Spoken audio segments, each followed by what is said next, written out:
Doubt ഉണ്ടായിരുന്നു. എനിക്ക് നല്ല ഉറപ്പുണ്ടായിരുന്നു ഇത് പ്രഗ്നൻസി ആയിരിക്കും. കാരണം എനിക്ക് ശാരീരികമായിട്ട് പല ബുദ്ധിമുട്ടുകളും ആയി തുടങ്ങിയിട്ടുണ്ടായിരുന്നു. പക്ഷെ നമ്മളിവിടെ ആരുടെടുത്തൊന്നും പറഞ്ഞു. വ്ളോഗിലൂടെയായി ജീവിത വിശേഷങ്ങളെല്ലാം പങ്കുവയ്ക്കാറുണ്ട് ദീപ്തി സീതത്തോട്. വിവാഹവും അതിനുശേഷമുള്ള വിശേഷങ്ങളുമെല്ലാം യൂട്യൂബ് ചാനലിലൂടെയാണ് പങ്കുവയ്ക്കാറുള്ളത്.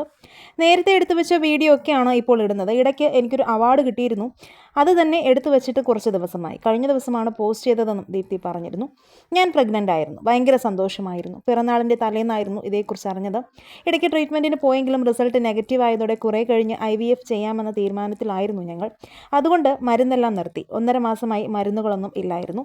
അതിനാൽ പ്രഗ്നൻസി പ്രതീക്ഷിച്ചതേ ഇല്ലായിരുന്നു. പീരീഡ്സ് റെഗുലർ അല്ലായിരുന്നു. ഭയങ്കരമായ ക്ഷീണം തോന്നിയതോടെയായിരുന്നു യൂറിൻ ടെസ്റ്റ് ചെയ്തത്. മങ്ങിയ പോലെ വരയുണ്ടായിരുന്നു. തെളിഞ്ഞ വരയില്ലല്ലോ എന്ന ആശങ്കയിലായിരുന്നു ഞങ്ങൾ. അങ്ങനെയാണ് ബ്ലഡ് ടെസ്റ്റിന് കൊടുത്തത്. പിറ്റേ ദിവസം മാത്രമേ റിസൾട്ട് കിട്ടൂ. അതിനിടയിലാണ് രാത്രിയിൽ വയറുവേദന വന്നത്. ആശുപത്രിയിൽ പോയപ്പോൾ പ്രഗ്നൻസി പോസിറ്റീവ് ആണെന്ന് പറഞ്ഞിരുന്നു. പിറന്നാളിൻ്റെ അന്ന് പ്രഗ്നൻസി അറിഞ്ഞതിൻ്റെ സന്തോഷത്തിലായിരുന്നു എല്ലാവരും. എന്തോ കോംപ്ലിക്കേഷൻ ഉള്ളതായി ഡോക്ടർക്ക് തോന്നിയിരുന്നു.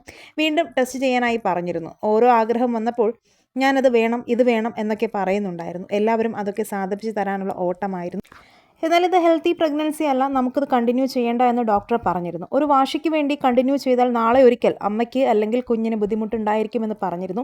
കുഞ്ഞിന് എന്തെങ്കിലും കുഴപ്പമുണ്ടെങ്കിൽ അത് ജീവിതകാലം മുഴുവൻ അനുഭവിക്കേണ്ടി വരും. ഞങ്ങൾ മറ്റ് ആശുപത്രികളിൽ പോയി സെക്കൻഡ് ഒപ്പീനിയൻ എടുത്തിരുന്നു. അവരും ഇതേ അഭിപ്രായമായിരുന്നു പറഞ്ഞത്. ഞങ്ങൾക്ക് രണ്ടാൾക്കും കുഴപ്പങ്ങളില്ല, പ്രഗ്നൻ്റ് ആവുന്നുണ്ടല്ലോ എന്ന ആശ്വാസത്തിലായിരുന്നു ഞങ്ങൾ. എല്ലാവരും ഒരുമിച്ചപ്പോൾ കുഴപ്പമില്ലായിരുന്നു. പക്ഷേ ഇത് സംസാരിക്കുമ്പോൾ എനിക്ക് വളരെ വിഷമമാണ്. രാത്രി എവിടെയെങ്കിലും പോയി രാവിലെ തിരികെ എത്തുന്ന തരത്തിലുള്ള യാത്രയാണ് പ്ലാൻ ചെയ്യുന്നത്. രാത്രിയിൽ കിടക്കാൻ പോകുമ്പോഴാണ് എനിക്ക് എല്ലാ ചിന്തകളും കയറി വരുന്നത്. ദീപ്തി ഇതൊക്കെ സാരമില്ല, സങ്കടപ്പെടേണ്ട, ഇനിയായാലും സമയമുണ്ടല്ലോ എന്ന് പറഞ്ഞ് ആശ്വസിപ്പിക്കുകയാണ് ഈ വീഡിയോ വന്നതിന് ശേഷം ആരാധകരും. നിരവധി പേരാണ് കമൻറ്റുകളിലൂടെ ദീപ്തിയോടുള്ള സ്നേഹം അറിയിച്ചിട്ടുള്ളത്.